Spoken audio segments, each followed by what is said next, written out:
ಪುತ್ತೂರು ನಗರ ಹಾಗೂ ಗ್ರಾಮಾಂತರ ಭಾಗದಲ್ಲಿ ಭಾರಿ ಮಳೆಯಾಗಿದ್ದು ಬಿಸಿಲ ಧಗೆಯಿಂದ ಬೇಸತ್ತು ಹೋಗಿದ್ದ ಪುತ್ತೂರಿನ ಕೆಲವು ಕಡೆ ಉತ್ತಮ ವರ್ಷಧಾರೆಯಾಗಿದೆ.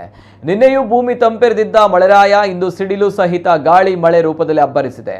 ಬಿಸಿಲಿನಿಂದ ಕಂಗೆಟ್ಟಿದ್ದ ಜನತೆಗೆ ಇದೀಗ ಬಿಟ್ಟು ಬಿಡದೆ ಸುರಿತಾ ಇರುವಂತಹ ಮಳೆಯಿಂದಾಗಿ ತಂಪಾದ ವಾತಾವರಣದ ಅನುಭವವಾಗಿದೆ. ಕಳೆದ ಸುಮಾರು 1 ಗಂಟೆಯಿಂದ ಪುತ್ತೂರು ಸುತ್ತ ಮುತ್ತ ಧಾರಾಕಾರ ಮಳೆಯಾಗಿದೆ.